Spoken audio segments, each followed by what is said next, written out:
Esta é a maneira mais estranha que eu já vi para eliminar diabetes tipo 2 até 2026. Veja como fazer. Outro dia eu vi uma discussão enorme na internet sobre pipoca. Tinha gente dizendo que pipoca é liberada, outro dizendo que faz mal. E foi aí que eu percebi porque tantas pessoas com tipo 2 continuam confusas. Porque a cada semana aparece uma nova regra. Uma hora o problema é o açúcar, depois é a gordura, depois é o pão, depois é a pipoca. Enquanto isso, quem sofre com a tipo 2 continua acordando cansado, convivendo com a glicose desregulada, preocupado com o futuro e sem saber mais em quem acreditar. Eu também já passei por isso. Passei anos ouvindo opiniões diferentes, dietas diferentes e recomendações que se contradiziam o tempo todo. Até que comecei a estudar mais profundamente como o organismo processa os alimentos e quais fatores realmente influenciam o equilíbrio da glicose. Foi quando descobri algo que mudou minha forma de enxergar a tipo 2. O problema não é apenas um alimento isolado, não é apenas a pipoca, não é apenas o pão e não é apenas o açúcar. Existem diversos fatores envolvidos no metabolismo da glicose que a maioria das pessoas nunca aprende. Foi justamente por isso que um especialista gravou um vídeo explicando uma abordagem simples que milhares de pessoas estão assistindo para entender melhor o que pode estar sabotando os seus resultados. Nesse vídeo ele mostra hábitos, erros comuns e uma rotina natural que muita gente começou a incluir no dia a dia. Se você está cansado de receber informações contraditórias e quer entender por que sua glicose continua te preocupando mesmo quando você tenta fazer tudo certo, vale a pena assistir. Vou deixar o vídeo aqui embaixo, mas seja rápido. Esse conteúdo já saiu do ar algumas vezes e pode desaparecer novamente a qualquer momento. Clique agora no botão Saiba Mais e assista enquanto ele ainda está disponível. Pode ser exatamente a informação que você ou alguém que você ama estava procurando.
I'm going to tell you something it took me years to understand. And maybe by the end of this conversation, it'll make as much sense to you as it finally made to me. For a long time in my life, I did everything right. I woke up early, I worked hard, I kept my word, I paid my bills, carried my responsibilities, did what's expected of someone who's trying to make it. On the outside, it looked like everything was in place. But on the inside, there was an emptiness I just couldn't explain. I was tired all the time. Not the kind of tired a good night's sleep fixes.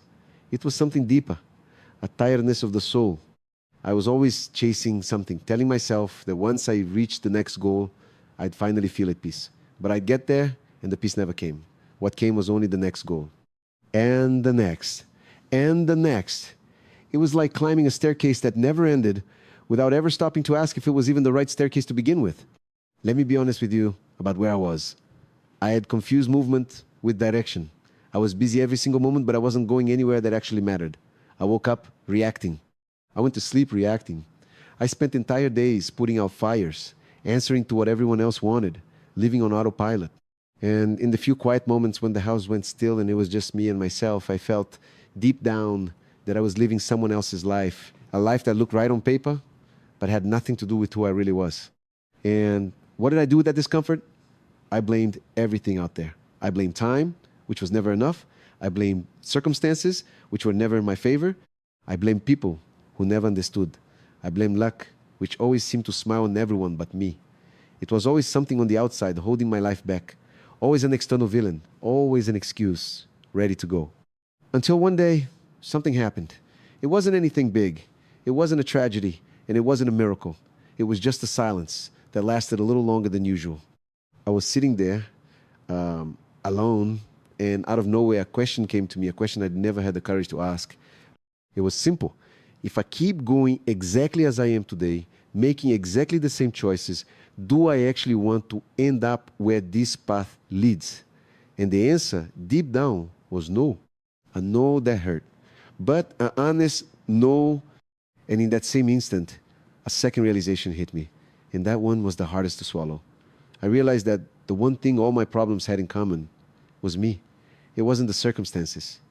It wasn't the people. It wasn't luck.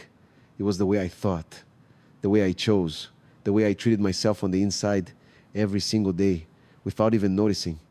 That might sound like a harsh thing to realize, and it is. But it was at the same time the most freeing moment of my life. Because if the problem were only out there, I'd be a prisoner of the outside world forever. But if part of the problem was in me, then part of the solution was in me too. And for the first time in a long time, I felt like I had some power over my own life. That was the beginning. Not of some dramatic change from the outside in, but of a quiet shift from the inside out. The first thing I changed wasn't my routine. It wasn't my job. It wasn't anything out there. It was the conversation I was having with myself. Because I noticed something frightening. I spent the whole day sabotaging myself on the inside, beating myself up over everything, shrinking myself with every mistake, comparing myself to everyone all the time. The voice that lived in my head was the voice of someone who didn't like me, and I kept listening to that voice as if it were the truth. So I asked myself another question: would I talk to someone I love the way I talk to myself? And the answer was never. Not in a million years. I would never treat a friend, a child, someone dear to me with the harshness I treated myself with every day. And right there, I understood that you can't build a big life while you're tearing yourself down on the inside. So I started to change that, slowly, not overnight. Every time that harsh voice showed up, I'd catch it, breathe, and trade it for a voice that was firmer and kinder. It wasn't some nice self-help slogan.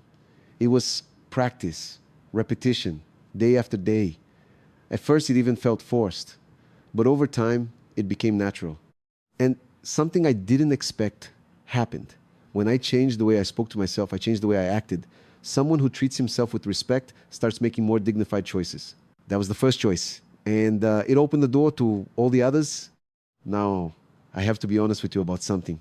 Because I hate when these stories get told like they were perfect. It wasn't a straight line. I slipped many times. There were days the old voice came back full force. There were weeks I gave up on everything I'd started and went right back to autopilot. There were moments I looked back and thought, it's no use, this is just who I am. But that's where I learned the most important lesson of all. What changes a life isn't never falling. It's the speed with which you get back up. It's not about being perfect. It's about being stubborn in the right direction. Every time I fell and came back, I came back a little faster. And that maybe was the real turning point. I stopped demanding perfection from myself, and I simply refused to quit. The second choice was a stranger one for me. I decided to slow down. For someone addicted to being busy, stopping felt like a waste. It felt like laziness. It felt like falling behind. But I started setting aside a few minutes of my day just to be in silence. No phone, no noise, producing nothing. Just me, my breathing, and the attempt to reconnect with myself. At first, it was uncomfortable. Very. My mind screamed. My thoughts tripped over each other. That anxiety came up, the kind you feel when you think you should be doing something else. But I kept at it. And over time, in that silence, something began to settle. The waters that were always stirred up started to calm. And when the water settles, you can finally see the bottom. It was there, in that space, that I found something I had lost without even noticing. A sense of connection with something greater than me, with a purpose I could feel pulsing behind my choices, with the wisest part of myself, the part that always knew the right way, but lived drowned out by the noise of daily life. That's when my spirituality stopped being a distant word and became something real, concrete, lived day by day. Not as a religion I followed out of obligation, but as a presence I had finally stopped to listen to. And in that reconnection, two things began to grow inside me, slowly, like roots. The first was gratitude. I used to keep my eyes glued to what was missing, always on the next achievement, on what I didn't have yet, on what others had and I didn't. So I started a simple practice. Every day I'd pause for a moment and really look at what I already had.